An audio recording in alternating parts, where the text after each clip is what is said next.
So it was O'Neill's great privilege to hear the story of the dove from Tesla's lips. Yet later O'Neill stated that he would have regarded it as a dream experience had a witness not been present. He included the story of the dove's farewell in his book, Prodigal Genius, but unfortunately he tried to interpret it and completely missed the point which Tesla had attempted to get across to him. Tesla assuredly had some special reason for telling the story to O'Neill, although he must have known it would not be understood. Perhaps Tesla knew that O'Neill was also living out his final years in a physical body, and perhaps the story of the dove was told in order to provide some future link on the subtle planes. O'Neill was a great admirer of the genius of Tesla, and he sensed the fact that Tesla had profound esoteric depths to his nature. But O'Neill was caught between two opposing forces: his longing to plunge deeply into esoteric studies, and his need to serve the forces of materialistic science in his capacity as science editor of the New York Herald Tribune. His job prevented him from freely and openly exploring esoteric subjects. He carefully avoided being seen in public places with certain well-known occultists. He regularly had occult books brought to him by friends so that he would not be observed entering or leaving occult libraries. He lived in constant fear of making a slip of his newspaper writing, of putting something esoteric into print that would make him the laughingstock of the materialistic scientists to whom he had to cater in order to earn a living. Moreover, O'Neill was glamoured by esotericism. It was all so new and so wonderful to him. Down through the years, Tesla often had discussions with him about various subjects that touched on the mystical and the occult, or so O'Neill thought. Actually, they were scientific discussions, but O'Neill did not grasp that point. He wanted to keep the two entirely separate and yet sip the honey from both.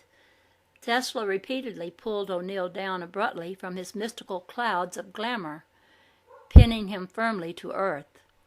One of their most heated arguments was touched off by O'Neill's sentimental concern for imperfections of the human body. Tesla, who had no time for imperfections in anything, stated without qualification that the human body was a meat machine. O'Neill was horrified to hear such a bold statement come from the Superman, but Tesla was perfectly correct, for the human body is, in itself, without value. It can become a servant of God only when it is powered by God's substance that will beat the physical heart, pouring free and pure electrons into the bloodstream.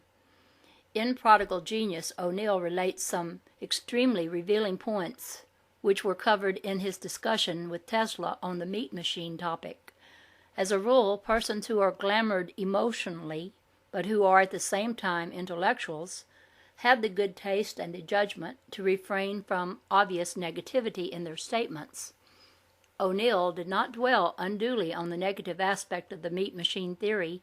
He insisted, rather, that Tesla, in his consistent and unremitting demonstration of genius, was a living contradiction to the very meat machine idea which he advanced. O'Neill held that under the meat machine theory, we would all have to be geniuses like Tesla, or all mediocrities, since we would all be living inside similar meat machines, all responding in the same way to uniform external forces. This was not the situation, so O'Neill flatly regarded the meat machine theory as disproved and went on to his next point. He rather chided Tesla for failing to be frank with him, claiming that Tesla was afraid to discuss certain strange and supernormal experiences for fear of being misunderstood and ridiculed. Then he went further and challenged Tesla to some day open up and talk about these cloistered experiences to one who could not fail to understand him, namely John J. O'Neill. As one reads O'Neill's recounting of this conversation between a great genius and a neophyte, memories crowd close, memories of another similar moment, when Jesus turned to his disciples and closed a discussion with the gentle words, "There are other things which I cannot tell you, because the light would be more than you could bear."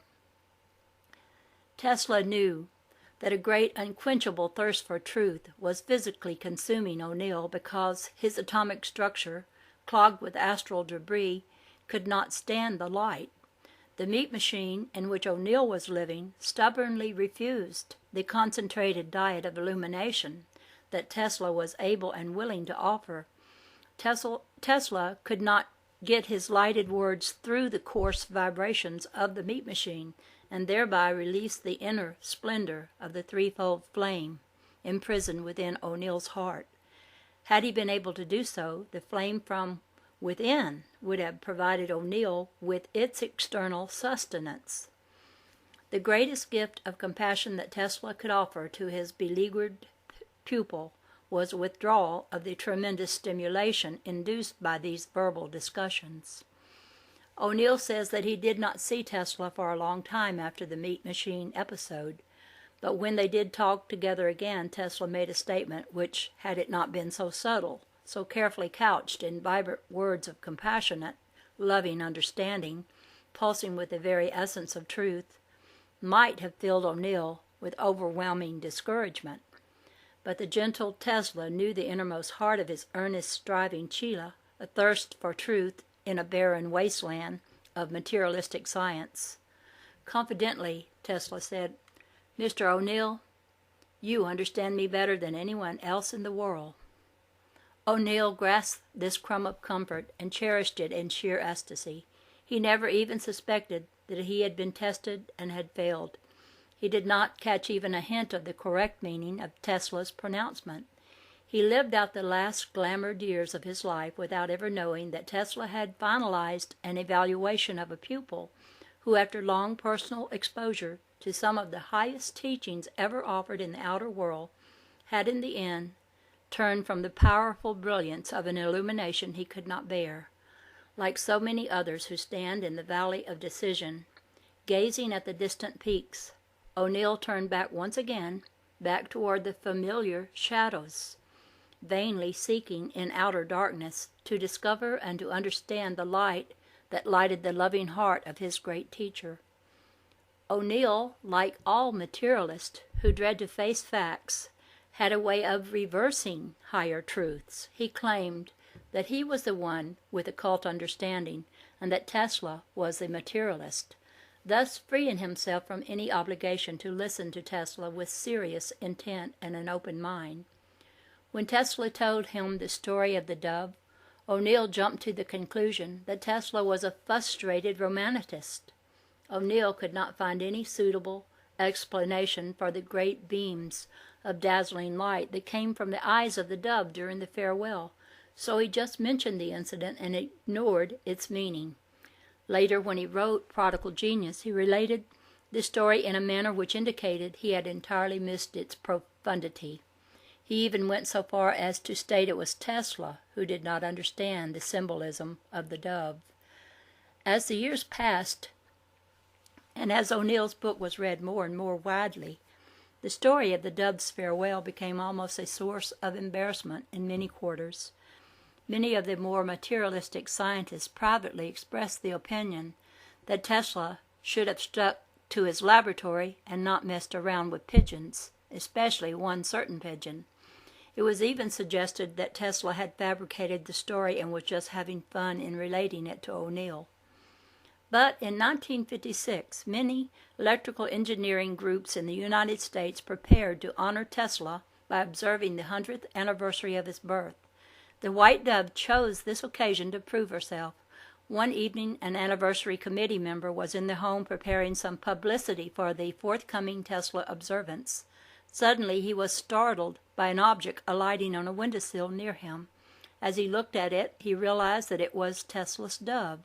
At that instant, great dazzling rays of light came from the eyes of the dove, powerful, blinding light, light more intense than Tesla had ever produced in a laboratory. For a few minutes at least, on that evening in 1956, Tesla's white dove returned into manifestation. Who knows what great and special work is being performed by this messenger from a far kingdom? Tesla knows, and perhaps the white dove will return again and again,